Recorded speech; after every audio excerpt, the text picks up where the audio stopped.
आप सबको मालूम है कि बजट सत्र बिहार का वो शुरू हो चुका है और आज से सत्र की शुरुआत हुई है और कल जो है वो सबसे ऐतिहासिक दिन होगा जब विधानसभा के पटल पर बजट रखा जाएगा। ये दिन हर साल आता है जब बजट रखा जाता है और आपको बता दें कि बजट को लेकर खास तरीके से तैयारी की जाती है, तमाम तरह की बातें होती हैं और एक तरह से उसको अगर आसान भाषा में हम समझें तो उसको इस तरीके से समझ सकते हैं कि पूरे साल भर का जो सरकार का खर्च होता है, उसका हिसाब-किताब हम बजट के ज़रिए रखते हैं। एक तो ये बात हुई।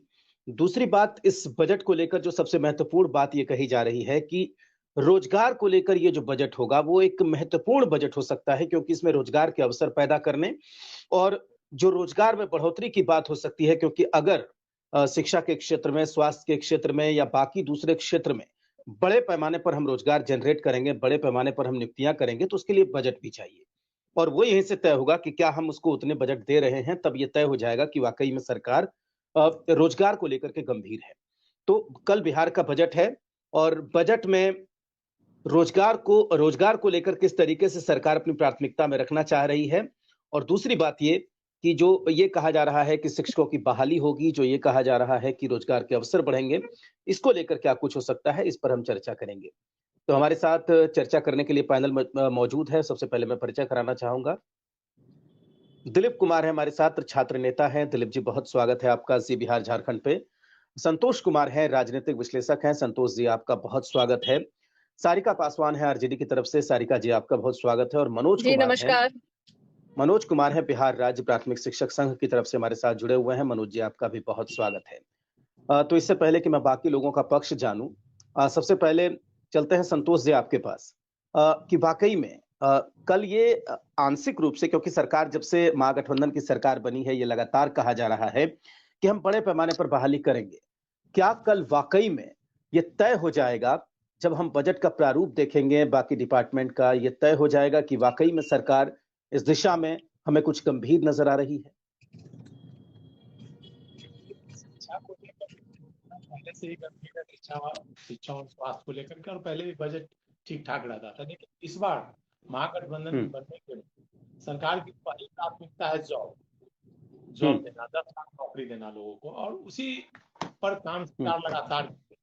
अभी 3 लाख टीचर की बहाली की प्रक्रिया शुरू होने की बात कही गई है इसके, और वैकेंसी वो आयोग के द्वारा 3 लाख टीचरों की बहाली होगी, जो पंचायत से होती थी वो नहीं। तो इसको लेकर सरकार निश्चित तौर पर बजट में सरकार इस पर ध्यान देगी और बजट पर शिक्षा बेस्ड टारगेट रहेगा। शिक्षा ही नहीं, स्वास्थ्य पे भी होगा। नौकरी जी विभागों में रोजगार और नौकरी की उन विभागों के बजट पर ज्यादा बाकी लोगों से अनुरोध है, संतोष जी, बाकी लोगों से अनुरोध है अपना माइक म्यूट कर लें। जब उनकी बोलने की बारी आएगी तो वो अनम्यूट करिएगा। ठीक है संतोष जी, बोलिए।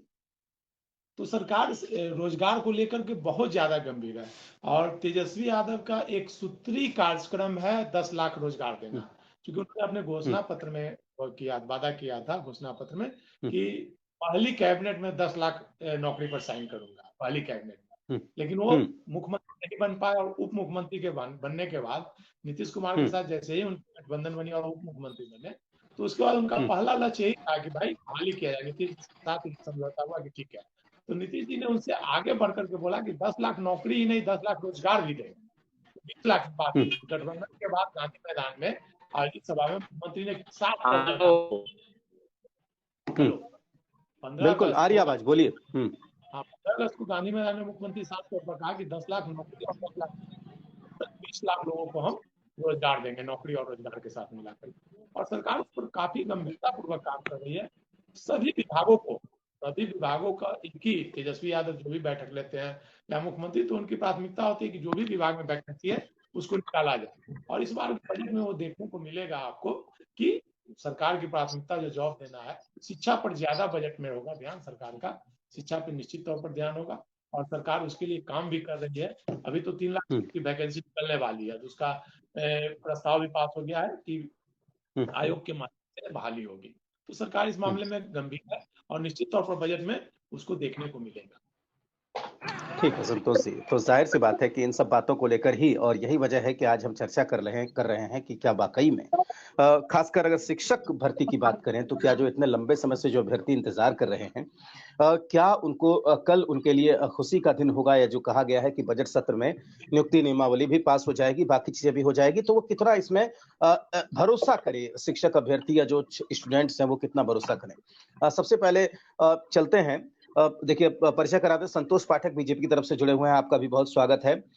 मनोज जी आपके पास चलना चाहेंगे, उसके बाद मैं दिलीप जी के पास जाऊंगा। मनोज जी, दो बातें मुख्यमंत्री ने पूर्णिया की सभा से कहा है। एक तो कहा कि बड़े पैमाने पर हम भर्ती करेंगे, दूसरी बात उन्होंने ये कही कि शिक्षकों का वेतन भी बढ़ाएंगे। तो क्या भरोसा हो रहा है, और भरोसा हो रहा है तो कब तक चाहते हैं?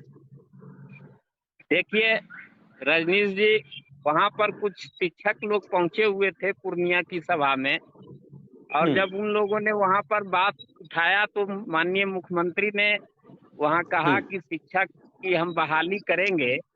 तो बहाली करेंगे, ये घोषणा है, अच्छी बात है। काफी समय से सरकार द्वारा कही जा रही है कि शिक्षक की बहाली करेंगे, लेकिन बिहार में 2 लाख से ऊपर शिक्षकों के पद रिक्त हैं, और ऐसी स्थिति में तो शिक्षा की बात ही बेमानी है। और रही बात तो ये कहते हैं वेतन बढ़ाने की बात, यही चीज गलत है। जब पूरे देश में शिक्षकों के वेतन का एक स्ट्रक्चर बना हुआ है, तो ये वेतन बार बार बढ़ाने की बात क्या करते हैं? खैर बढ़ाएंगे, उसका हम स्वागत करेंगे, लेकिन शिक्षकों को चाहिए पूर्ण वेतनमान, ताकि शिक्षक जो है वो पूरी तरह से पूरे मन लगा के, पूरे मनोयोग के साथ बच्चों को शिक्षा दें, और बिहार में गुणवत्तापूर्ण शिक्षा बढ़े। और हम लोग तो आशा पर, माननीय मुख्यमंत्री जो है बहुत पहले इनका गठबंधन था भारतीय जनता पार्टी से, उस समय से ही कह रहे हैं कि हम बहाली करेंगे करेंगे। अब देखिए हम लोग तो आशा लगाए हुए हैं कि इस बार मुख्यमंत्री का घोषणा जो है वो सत्य साबित हो और शिक्षकों की बहाली हो। ठीक है, जाहिर सी बात है कि हम भी यही चाहते हैं। देखिए, समान काम समान वेतन को लेकर मुकदमा तो आपने सुप्रीम कोर्ट तक लड़ा है, अब देखते हैं कि क्या होता है।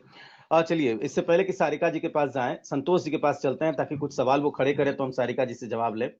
संतोष जी, क्या उम्मीद है कि शिक्षकों का वेतन भी बढ़ेगा, बड़े पैमाने पर शिक्षकों की नियुक्ति भी होगी?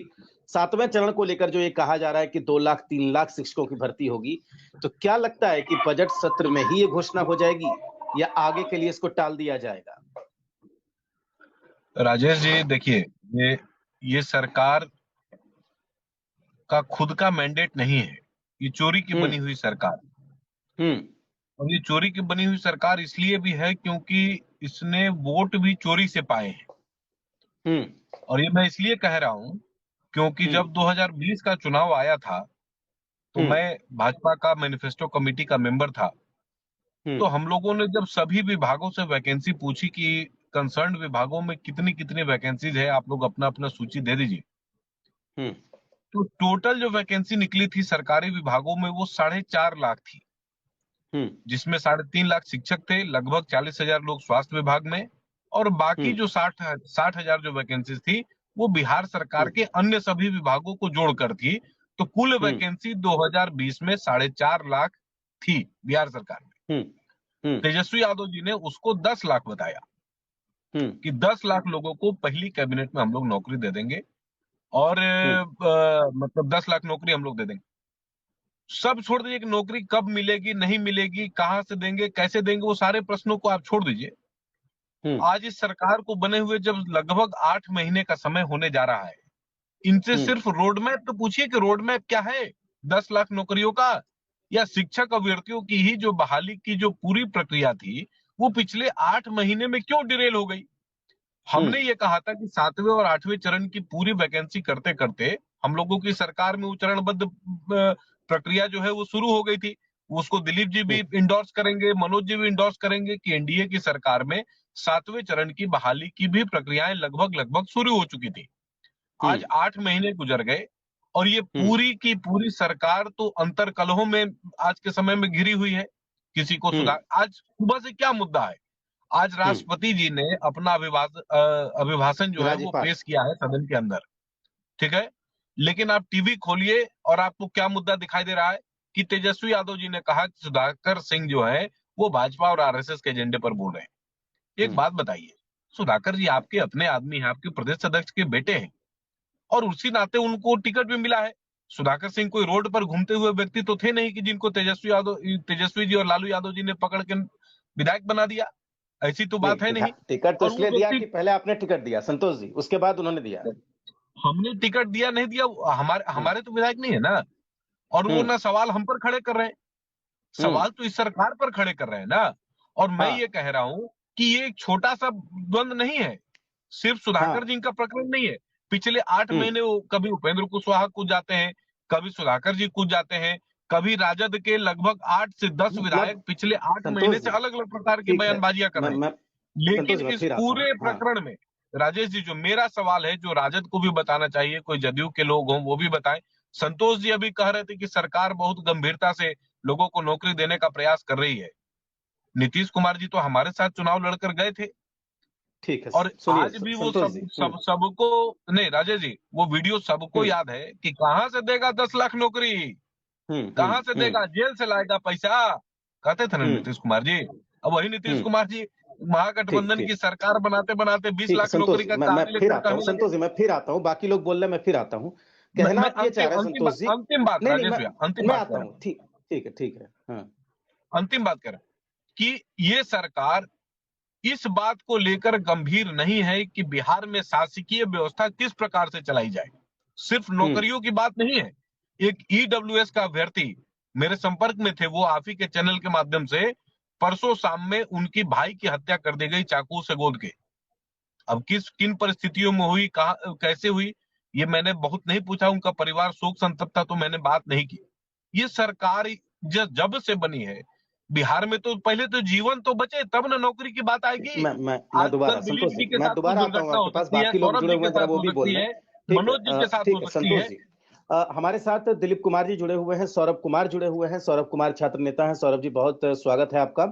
लेकिन उससे पहले सारिका जी के पास चलेंगे, क्योंकि बहुत आरोप संतोष जी ने यहाँ पर लगा दिए हैं। संतोष जी ये कह रहे हैं, सारिका जी, इनके कहने का मतलब ये है कि जब से सरकार बनी है, जो डाइवर्ट करने वाले इश्यूज होते हैं, वो कहना चाह रहे हैं कि जहां चर्चा बजट की होनी चाहिए, राज्यपाल के अभिभाषण की होनी चाहिए, सरकार ऐसी है कि चर्चा सुधाकर सिंह के बयान की हो रही है, चर्चा तेजस्वी यादव के बयान की हो रही है। तो ऐसा क्यों? क्या ये मुद्दों से डाइवर्ट करने की साजिश हो रही है? और दूसरा जो हमारा सवाल सारिका जी ये है कि क्या बजट सत्र से जो शिक्षक अभ्यर्थियों के मन में जो एक निराशा है, क्या वो छटने वाले हैं? वो बादल जो है निराशा की, क्या वो छटेंगे? सारिका जी। जी बिल्कुल राजेश जी, सबसे पहले तो मैं भारतीय जनता पार्टी के लोगों को बताना चाहूंगी कि ये जो 8 महीने की सरकार में जो बिहार में हो गया, वो पिछले 2.5 साल से ये सरकार में थे, ये कर नहीं पाए। और ये जो बात करते हैं 10 लाख नौकरियां देने की, अरे संतोष जी सुन लीजिए ना, सुनिए, मैं आराम से आऊंगा आपके पास, पूरी बात ले लूंगा संतोष जी, मैं आऊंगा आपके पास, आपकी पूरी बात ले लूंगा। ठीक है सारिका जी, बोलिए। चुप रहिए, बर्दाश्त कीजिए, थमिए थोड़ा सा, दूसरों को भी बोलने का मौका दीजिए। आप तो बोल सकते हैं, अभी आप गीत गा रहे थे तो हम लोग सब सुने, तो हम लोगों का भी सच्चाई सुन लीजिए। आप जो 10 लाख नौकरी पे प्रश्न उठा रहे थे, 19 लाख में जब आपके आका बोले थे कि 19 लाख नौकरियां देंगे, किस आधार पे बोला था आपने कि 19 लाख नौकरियां देंगे? कहां से लाते?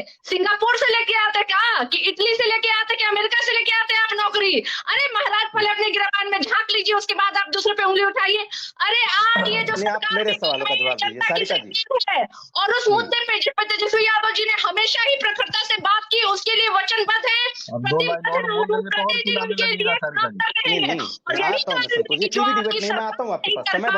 वो अभी महागठबंधन की सरकार कर रही है। और जो इतने समय से लंबित था ये शिक्षक अभ्यर्थियों की बहाली, वो अंततः पूरी हो रही है।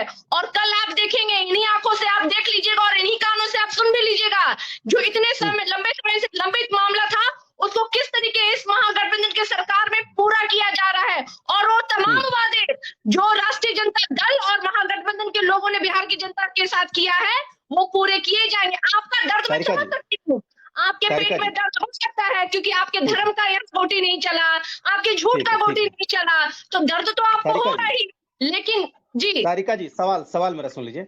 2 बातें पूर्णिया में दोनों का बयान आया, नीतीश कुमार का भी बयान आया, तेजस्वी यादव का भी बयान आया। 2 बातें कही गई, एक तो शिक्षकों की तनख्वाह भी बढ़ेगी। देखिए, लाखों टीचर्स हैं बिहार में, लाखों परिवार की रोजी रोटी चलती है। उनकी तनख्वाह बढ़ाने की बात की गई है और लाखों अभ्यर्थियों को बहाल करने की बात की है। तो हम उम्मीद करें कि बजट सत्र में ये हो जाएगा। देखिए राजेश जी, हम जो बोलते हैं वो करने में बिलीव करते हैं, हम जुमलेबाजी नहीं करते हैं। अगर माननीय मुख्यमंत्री जी, उप मुख्यमंत्री जी ने सभा को संबोधित किया है और ये वादा किया है तो निश्चित रूप से वो वादे को पूरा भी किया जाएगा। हाँ, जुमलेबाजी को ये पचाना, जुमलेबाजी जो करते आए उनको ये पचाना मुश्किल हो सकता है, क्योंकि वो हर बात तो जुमलेबाजी में कर देते हैं। चाहे 2 करोड़ नौकरियां दी वो उनका जुमला होता है, हर के खाते में 15 लाख रुपए वो उनका जुमला होता है, 19 लाख नौकरियां दी वो उनका जुमला होता है। बीजेपी शासित राज्यों में सबसे ज्यादा हत्याएं हो रही है, वो उन्हें दिखाई नहीं देती है, वो उन्हें सुनाई नहीं देती है। दलितों पर अत्याचार हो रहा है, वो देख नहीं पाते हैं। वो देखते क्या है, वो अपनी हताशा में देख रहे हैं। 2024 में तो बिहार की जनता इनको वहां से भी उखाड़ के फेंक देने वाली है। ये जो बिहार का राज्य जहां से 39 सांसद दिए इनको, उस राज्य की अनदेखी करने वाले लोगों को कहां से पचेगा राजेश जी, जब बिहार जो है प्रगति के रास्ते पे चल रही है। महाराज अभी 8 महीने हुआ है, आप देखिए कि क्या वातावरण पैदा हो गया है बिहार में। लोगों की जो लंबित कार्य थे वो पूरे हो रहे हैं। बिहार में लोगों का विश्वास है सरकार पे बना है, तो वो आपको जरूर है कि बर्दाश्त नहीं होगा, तो आप मत बर्दाश्त कीजिए। आपके बर्दाश्त करने से हमें कोई लेना देना नहीं है। हमारा जो एजेंडा था बिहार का उन्नति, विकास और जो तमाम शिक्षा, स्वास्थ्य ऐसी चीजें हैं जहां पे कि जिसके लिए वचनबद्ध थे तेजस्वी यादव जी, वो लगातार उन क्षेत्रों में कार्य कर रहे हैं और बिहार की जनता बहुत खुश है।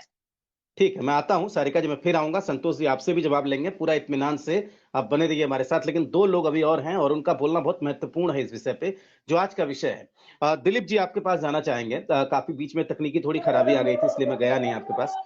दिलीप जी, भरोसा है सरकार पे, सरकार ने जो कहा है? देखिए, सरकार पे भरोसा क्या करें जब इनके आंखों के सामने पेपर लीक हुआ CGL 3 BSSC CGL 3 सचिवालय सहायक का, और हम लोगों को डंडे मार के डाकबंगला चौराहा से भगा दिया गया, छात्रों को चोटें आई। उस सरकार से हम क्या उम्मीद करें? और तीनों शिफ्ट की परीक्षा रद्द करने की मांग थी, क्यों नहीं तीनों शिफ्ट की परीक्षा रद्द किया गया? जब आपका पेपर लीक है, सोशल साइट पे क्वेश्चन वायरल है, उस परीक्षा का क्या मतलब? ऐसी बहाली करने से अच्छा है कि आप बहाली ना करें, चाहे सरकार में कोई भी रहे। मैं सभी से कह रहा हूँ, सचिवालय सहायक तीनों शिफ्ट का क्वेश्चन वायरल था। जब क्वेश्चन लाना नहीं है तो क्वेश्चन कैसे सोशल साइट पे वायरल हो गया? आपने क्यों नहीं सभी परीक्षा को रद्द करके, सभी पालियों की परीक्षा रद्द करके पुनः परीक्षा क्यों नहीं आयोजित करवाया? 7वें चरण की जो बहाली है शिक्षकों की, वो 2019 से आ रही है, ये 2023 आ गया। देखते हैं बजट में क्या होता है, ये तो कल ही पता चलेगा। लेकिन मैं बजट की भी बात बता दूं, इससे पहले भी बजट में बहुत सारी घोषणाएं की गई, लेकिन आज तक वो पूरा नहीं हुआ। तो जब तक पूरा नहीं होगा तब तक कैसे हम मान ले? कल देखते हैं बजट में क्या होता है, तो देखने वाली बात है। लेकिन जहां तक मुख्यमंत्री नीतीश कुमार जी का सवाल है, तो मुख्यमंत्री नीतीश कुमार जी जो पूर्णिया की रैली में बोले हैं, तो ये पहली बार मुख्यमंत्री नहीं बने हैं बिहार के, ये 15-16 साल से मुख्यमंत्री हैं, और कई बार ऐसी बातें बोले हैं लेकिन वो किए नहीं है। तो देखना है कि आगे क्या करते हैं, नहीं करते हैं। हम तो सबसे बड़ी बात ये कहना चाहते हैं, चाहे सरकार में कोई भी रहे, मुख्यमंत्री नीतीश कुमार ही रहे, चाहे गठबंधन में कोई आ जाए, तो अभी तक कोई भी परीक्षा पारदर्शी ढंग से क्यों नहीं होती है बिहार में? चाहे वो शिक्षकों की बहाली हो, दरोगा बहाली हो, सिपाही बहाली हो, BPSC से कोई बहाली हो या BSSC से, पारदर्शिता तो है ही नहीं आपकी बहाली में। तो बहाली का क्या करे? 10 लाख का 20 लाख, कोई मतलब नहीं रहता है। 6 लाख सीटें खाली है, 6 लाख सीटें खाली, आप 6 लाख पे बहाली निकालिए ना, और 6 लाख को भी छोड़िए, आप जितनी वैकेंसी निकलती है ना उसी को आप पारदर्शी ढंग से, बिना धांधली सेटिंग के, बिना पेपर लीक के पूरा करा दीजिए, वही बहुत होगा बिहार के लिए। लेकिन वो नहीं होता है, धांधली सेटिंग। 25 लाख में दरोगा का सीट बेच दिया जाता है, यहाँ 20-22 लाख में सचिवालय सहायक का सीट बेच दिया जाता है। तो जब तक ये बंद नहीं होगा तो कोई फायदा नहीं है बिहार के स्टूडेंट्स को। इन सब बातों का जवाब देंगे, बहुत वाजिब सवाल आप उठा रहे हैं। सवाल हम ये कल के बजट को लेकर कर रहे हैं। धीरज जी भी हमारे साथ जुड़ गए। धीरज जी बहुत स्वागत है आपका, लेकिन सबसे पहले सौरभ के पास चलेंगे। उससे पहले सौरभ माइक को अनम्यूट करिए, और जो बातें अभी दिलीप जी आप माइक को म्यूट कर लीजिए अपना। जो बातें अभी यहाँ पर दिलीप जी उठा रहे हैं सौरभ, जाहिर सी बात है कि कुछ आपकी भी बात होगी। दूसरी बात यह है कि जो लाखों बहाली की बात हो रही है कि हम 3 लाख 2023 में, शिक्षा मंत्री का ट्वीट, तेजस्वी यादव का बयान, मुख्यमंत्री नीतीश कुमार का बयान, लगातार ये कहा जा रहा है। तो लगता है कि वो घड़ी आ चुकी है बजट सत्र में, या फिर इस बार आगे टरका दिया जाएगा उसको? देखिए, अभी जो बातें हैं राजेश जी, सबसे पहले आपने मुझे मौका दिया। जो आपका डिबेट है ये छात्रों और अभ्यर्थियों के लिए काफी फायदेमंद है, और निश्चित रूप से आपके चैनल के माध्यम से छात्रों और अभ्यर्थियों के बीच में एक निराशा का जो भाव पैदा हुआ है। आप देखे होंगे कि 24 को ये तय हुआ था, इस ट्वीट के माध्यम से प्रोफेसर चंद्रशेखर जी ने कहा था कि नियमावली की जो बातें हैं कैबिनेट से पारित होने जा रही है, परंतु वो बात सिर्फ झूठ निकली और कैबिनेट से पारित हुआ नहीं। 27 से आज से शुरू हुआ बजट सत्र।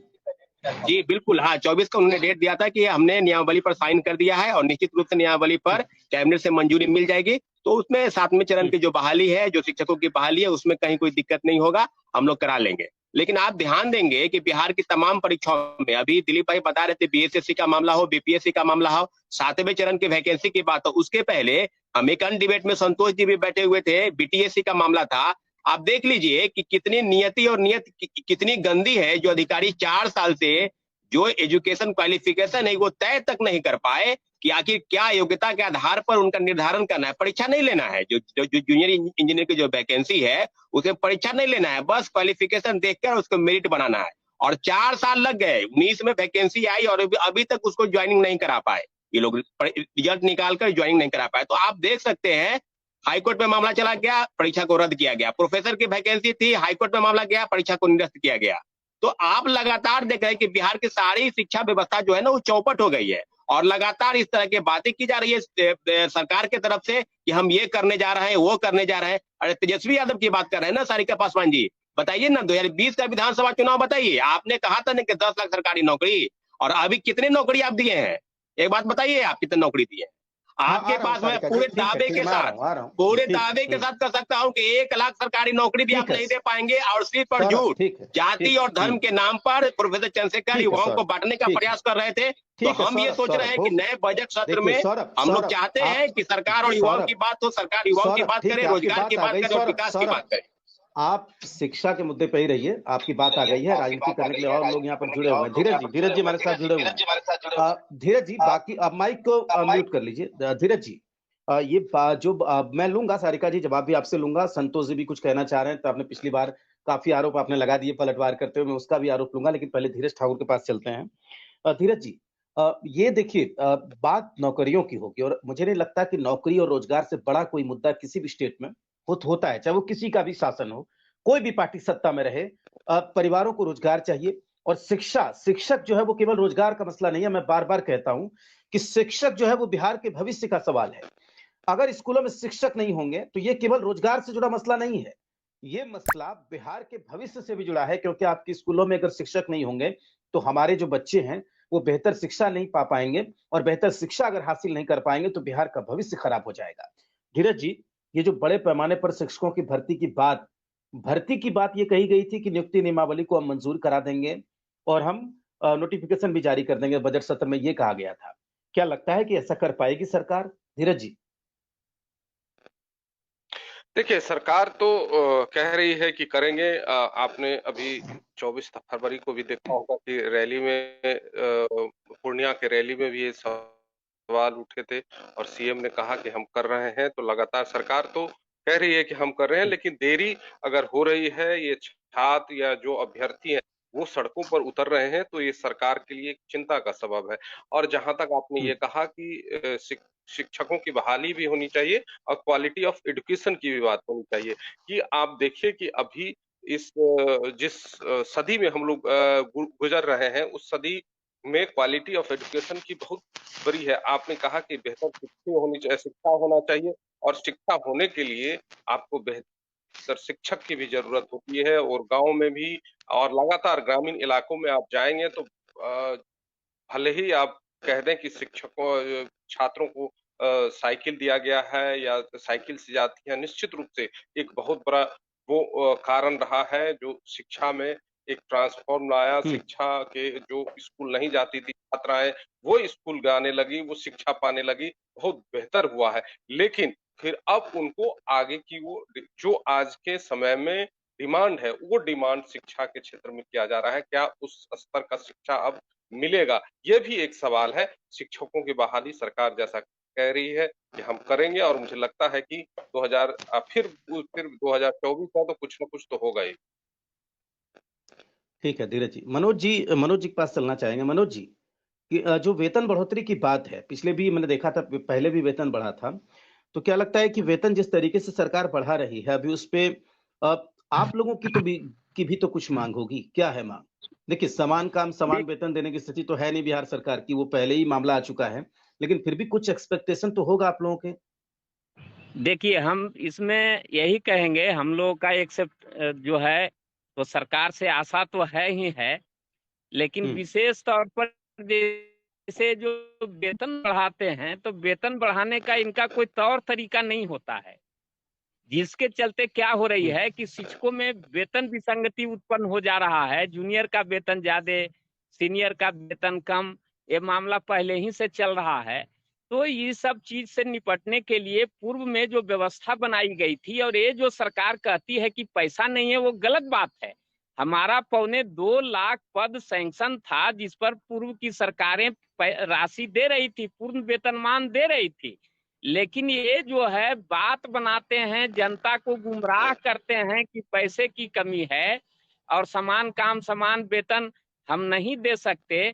साहब, यदि आप सब जगह तो बहाली कर रहे हैं पूर्ण वेतनमान पर, लेकिन टीचर में यदि आप करिएगा कि 20,000 22,000 पर आप जो है सो काम करवाना चाहते हैं, जो ट्रेंड है उसको भी 2 साल आप अनट्रेंड का वेतन देते हैं, तो इससे क्या है कि शिक्षकों में एक निराशा की भावना है। टीचर आज सेवानिवृत्त हो रहा है, जो हमारे नए टीचर हैं स्थानीय निकाय से नियुक्त, या ये जो समाज कहती है नियोजित कह के अपमानित करती है शिक्षकों को, तो उनको 1 रुपया भी सेवांत लाभ नहीं मिल रहा है। और ये जो है भारतीय जनता पार्टी और आरजेडी वाले, तो आरजेडी वाले ने कहा था, उस समय गए थे तेजस्वी प्रसाद यादव जी से हम लोगों की बात हुई थी, उन्होंने कहा था कि नहीं, हम आ जाएंगे सत्ता में तो हम सबको समान काम समान वेतन भी देंगे, पेंशन भी देंगे, सब कुछ करेंगे। तो सत्ता में है बीजेपी के सुशील कुमार मोदी आए थे हम लोग के धरना में, कहा था कि एकदम हम सब कुछ दे देंगे। टीचर को धरना देना ये तो राज्य के लिए दुर्भाग्य की बात है, लेकिन जब उनकी सरकार आई तो सब भूल गए। तो हम लोगों को तो सब लोग आश्वासन दे के चलते हैं, लेकिन कम से कम ये करें नीतीश जी की जो बहाली कर रहे हैं, तो योग्य शिक्षकों को बहाल करें और उन लोगों को अच्छा वेतन दे, ताकि वे लोग शिक्षा से जुड़े और शिक्षक का काम पूरे ईमानदारी से करें और गुणवत्तापूर्ण शिक्षा राज्य में हो। हम लोगों का इशू गुणवत्तापूर्ण शिक्षा है। ठीक है मनोज जी, मैं फिर से आऊंगा, मैं सौरभ के पास भी जाऊंगा, धीरज जी भी हैं हमारे पास, संतोष पाठक भी हैं, लेकिन उससे पहले संतोष कुमार जी, राजनीतिक विश्लेषक, मैं आता हूं, आपको पूरा समय दूंगा संतोष पाठक जी, पहले उससे संतोष कुमार जी के पास